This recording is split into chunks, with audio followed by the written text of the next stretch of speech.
O caso da vara. Damião fugiu do seminário às 11 horas da manhã de uma sexta-feira de agosto.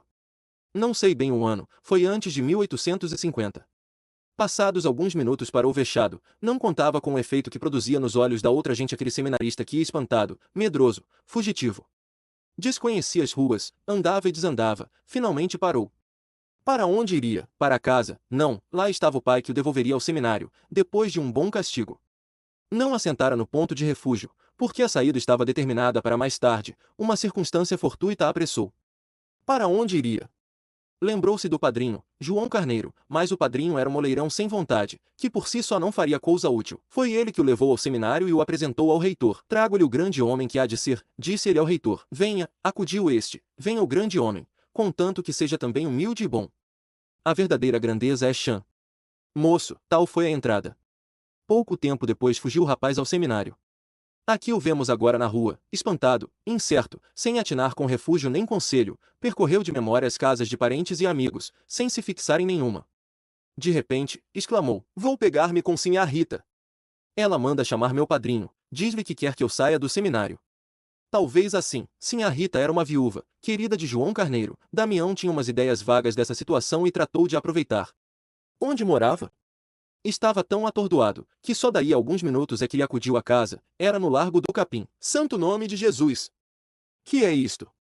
Bradou sinhá Rita, sentando-se na marquesa, onde estava reclinada. Damião acabava de entrar espavorido. No momento de chegar à casa, vira passar um padre, e deu um empurrão à porta, que por fortuna não estava fechada a chave nem ferrolho. Depois de entrar, espiou pela rótula, a ver o padre. Este não deu por ele e ia andando. Mas que é isto, senhor Damião? Bradou novamente a dona da casa, que só agora o conhecera. Que vem fazer aqui? Damião, trêmulo, mal podendo falar, disse que não tivesse medo, não era nada, ia explicar tudo. Descanse, e explique-se, já lhe digo. Não pratiquei nenhum crime, isso juro, mas espere. Sinhá Rita olhava para ele espantada, e todas as crias, de casa, e de fora, que estavam sentadas em volta da sala, diante das suas almofadas de renda, todas fizeram parar os biuros e as mãos. Sinhá Rita vivia principalmente de ensinar a fazer renda, crivo e bordado. Enquanto o rapaz tomava fôlego, ordenou às pequenas que trabalhassem, e esperou. Afinal, Damião contou tudo, o desgosto que lhe dava o seminário. Estava certo de que não podia ser bom padre, falou com paixão, pediu-lhe que o salvasse. Como assim? Não posso nada. Pode, querendo. Não, replicou ela abanando a cabeça, não me meto em negócios de sua família, que mal conheço. E então seu pai, que dizem que é zangado. Damião viu-se perdido. Ajoelhou-se-lhe aos pés, beijou-lhe as mãos, desesperado. Pode muito, sinhá Rita, peço-lhe pelo amor de Deus, pelo que a senhora tiver de mais sagrado, por alma de seu marido, salve-me da morte, porque eu mato-me, se voltar para aquela casa. Sinhá Rita, lisonjeada com as súplicas do moço, tentou chamá-lo a outros sentimentos. A vida de padre era santa e bonita, disse-lhe ela, o tempo lhe mostraria que era melhor vencer as repugnâncias e um dia. Não, nada, nunca. Redarguia Damião, abanando a cabeça e beijando-lhe as mãos, e repetia que era sua morte. Sinhá Rita hesitou ainda muito tempo, afinal perguntou-lhe por que não ia ter com o padrinho. Meu padrinho? Esse é ainda pior que papai, não me atende, duvido que atenda a ninguém. Não atende? Interrompeu Sinhá Rita ferida em seus brios. Ora, eu lhe mostro se atende ou não. Chamou um moleque e bradou-lhe que fosse à casa do senhor João Carneiro chamá-lo, já, e se não estivesse em casa, perguntasse onde podia ser encontrado, e corresse a dizer-lhe que precisava muito de lhe falar imediatamente. Anda, moleque. Damião suspirou alto e triste. Ela, para mascarar a autoridade com que dera aquelas ordens, explicou ao moço que o senhor João Carneiro fora amigo do marido e arranjara-lhe algumas crias para ensinar. Depois, como ele continuasse triste, encostado a um portal, puxou-lhe o nariz, rindo. Ande lá, seu padreco, descanse que tudo se há de arranjar. Sinhá Rita tinha 40 anos na certidão de batismo, e 27 nos olhos. Era apessoada, viva, patusca, amiga de rir, mas, quando convinha, brava como o diabo. Quis alegrar o rapaz, e, apesar da situação, não lhe custou muito. Dentro de pouco, ambos eles riam, ela contava-lhe anedotas, e pedia-lhe outras, que ele referia com singular graça. Uma destas, estúrdia, obrigada a trejeitos, fez rir a uma das crias de Sinhá Rita, que esquecera o trabalho, para mirar e escutar o moço.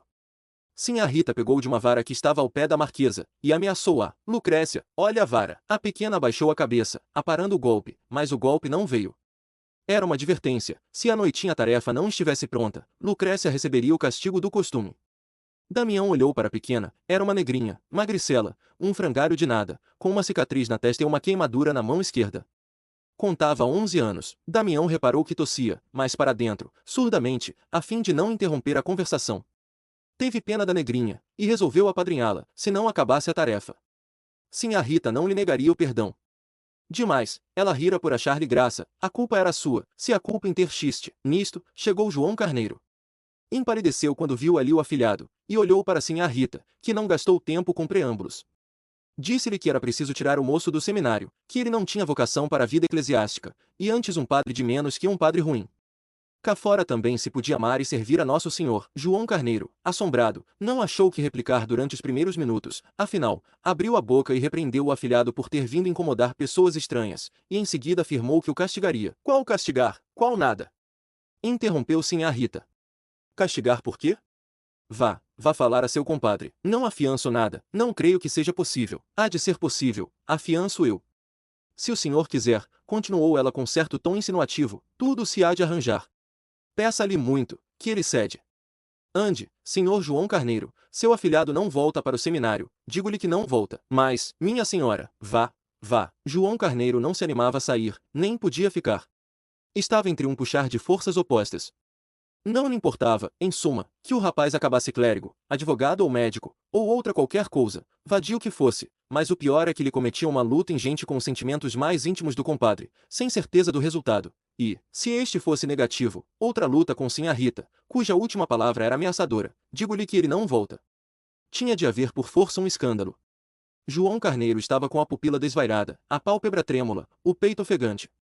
Os olhares que deitava Sinhá Rita eram de súplica, mesclados de um tênue raio de censura. Por que ele não pedia outra coisa? Por que ele não ordenava que fosse a pé, debaixo de chuva, a Tijuca, ou Jacarepaguá? Mas logo persuadira ao compadre que mudasse a carreira do filho. Conhecia o velho, era capaz de lhe quebrar uma jarra na cara. Ah! Se o rapaz caísse ali, de repente, apoplético, morto, era uma solução, cruel, é certo, mas definitiva. Então? Insistiu Sinhá Rita. Ele fez-lhe um gesto de mão que esperasse. Coçava a barba, procurando um recurso. Deus do céu! Um decreto do Papa dissolvendo a igreja, ou, pelo menos, extinguindo os seminários, faria acabar tudo em bem. João Carneiro voltaria para casa e ia jogar os 3 setes. Imaginai que o barbeiro de Napoleão era encarregado de comandar a batalha de Austerlitz. Mas a igreja continuava, os seminários continuavam, o afilhado continuava cozido à parede, olhos baixos, esperando, sem solução apoplética. Vá, disse Sinhá Rita dando-lhe o chapéu e a bengala. Não teve remédio. O barbeiro meteu a navalha no estojo, travou da espada e saiu à campanha. Damião respirou, exteriormente deixou-se estar na mesma, olhos fincados no chão, acabrunhado. Sinhá Rita puxou-lhe desta vez o queixo. Ande jantar, deixe-se de melancolias. A senhora crê que ele alcance alguma coisa? Há de alcançar tudo, redarguiu Sinhá Rita cheia de si. Ande, que a sopa está esfriando. Apesar do gênio galhofeiro de Sinhá Rita, e do seu próprio espírito leve, Damião esteve menos alegre ao jantar que na primeira parte do dia. Não fiava do caráter mole do padrinho. Contudo, jantou bem, e, para o fim, voltou às pilhérias da manhã. À sobremesa, ouviu um rumor de gente na sala, e perguntou se o vinham prender. Hão de ser as moças. Levantaram-se e passaram à sala. As moças eram 5 vizinhas que iam todas as tardes tomar café com Sinhá Rita, e ali ficavam até o cair da noite. As discípulas, fim do jantar delas, tornaram as almofadas do trabalho. Sinhá Rita presidia todo esse mulherio de casa e de fora.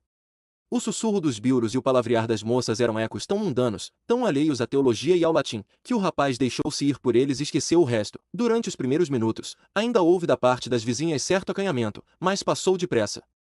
Uma delas cantou uma modinha, ao som da guitarra, tangida por Sinhá Rita, e a tarde foi passando depressa.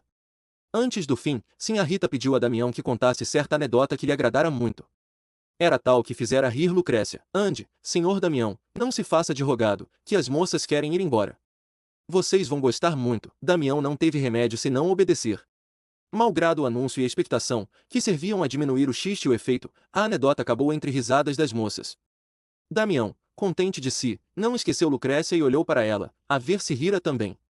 Viu-a com a cabeça metida na almofada para acabar a tarefa. Não ria, ou teria rido para dentro. Como tossia, saíram as vizinhas, e a tarde caiu de todo. A alma de Damião foi se fazendo tenebrosa, antes da noite. Que estaria acontecendo? De instante em instante, ia espiar pela rótula, e voltava cada vez mais desanimado. Nem sombra do padrinho. Com certeza, o pai fê-lo calar, mandou chamar 2 negros, foi à polícia pedir um pedestre, aí vinha pegá-lo à força e levá-lo ao seminário. Damião perguntou a sinhá Rita se a casa não teria saída pelos fundos, correu ao quintal, calculou que podia saltar o muro, quis ainda saber se haveria modo de fugir para a Rua da Vala, ou se era melhor falar a algum vizinho que fizesse o favor de o receber. O pior era a batina, se sinhá Rita lhe pudesse arranjar um rodaque, uma sobrecasaca velha. Sinhá Rita dispunha justamente de um rodaque, lembrança ou esquecimento de João Carneiro. Tenho um rodaque do meu defunto, disse ela, rindo, mas para que está com esses sustos? Tudo se há de arranjar, descanse. Afinal, à boca da noite, apareceu um escravo do padrinho, com uma carta para sinhá Rita. O negócio ainda não estava composto. O pai ficou furioso e quis quebrar tudo, bradou que não, senhor, que o Peralta havia de ir para o seminário, ou então metia-o no aljube ou na presiganga. João Carneiro lutou muito para conseguir que o compadre não resolvesse logo, que dormisse à noite, e meditasse bem se era conveniente dar à religião um sujeito tão rebelde e vicioso. Explicava na carta que falou assim para melhor ganhar a causa. Não a tinha por ganha, mas no dia seguinte lá iria ver o homem, e teimar de novo. Concluía dizendo que o moço fosse para a casa dele. Damião acabou de ler a carta e olhou para sinhá Rita. Não tenho outra tábua de salvação, pensou ele. Sinhá Rita mandou vir um tinteiro de chifre, e na meia folha da própria carta escreveu esta resposta: Joãozinho, ou você salva o moço, ou nunca mais nos vemos. Fechou a carta com obreia, e deu ao escravo, para que a levasse depressa. Voltou a reanimar o seminarista, que estava outra vez no capuz da humildade e da consternação. Disse-lhe que sossegasse, que aquele negócio era agora dela. Hão de ver para quanto presto. Não, que eu não sou de brincadeiras. Era hora de recolher os trabalhos. Sinhá Rita examinou-os. Todas as discípulas tinham concluído a tarefa. Só Lucrécia estava ainda à almofada, meneando os biuros. Já sem ver, sinhá Rita chegou-se a ela, viu que a tarefa não estava acabada, ficou furiosa, e agarrou-a por uma orelha. Ah! Malandra! Nhanhã, nhanhã! Pelo amor de Deus! Por Nossa Senhora que está no céu, malandra! Nossa Senhora não protege vadias. Lucrécia fez um esforço, soltou-se das mãos da senhora, e fugiu para dentro. A senhora foi atrás e agarrou-a. Anda cá, minha senhora, me perdoe. Tossia a negrinha. Não perdoo, não. Onde está a vara? E tornaram ambas à sala, uma presa pela orelha, debatendo-se, chorando e pedindo, a outra dizendo que não, que havia de castigar. Onde está a vara? A vara estava à cabeceira da marquesa, do outro lado da sala. Sinhá Rita, não querendo soltar a pequena, bradou ao seminarista: Senhor Damião, dê-me aquela vara, faz favor. Damião ficou frio. Cruel instante. Uma nuvem passou-lhe pelos olhos. Sim, tinha jurado apadrinhar a pequena, que por causa dele, atrasará o trabalho. Dê-me a vara, senhor Damião. Damião chegou a caminhar na direção da marquesa. A negrinha pediu-lhe então por tudo que houvesse mais sagrado, pela mãe, pelo pai, por Nosso Senhor. Me acuda, meu senhor moço. Sinhá Rita, com a cara em fogo e os olhos esbugalhados, instava pela vara, sem largar a negrinha, agora presa de um acesso de tosse. Damião sentiu-se compungido, mas ele precisava tanto sair do seminário.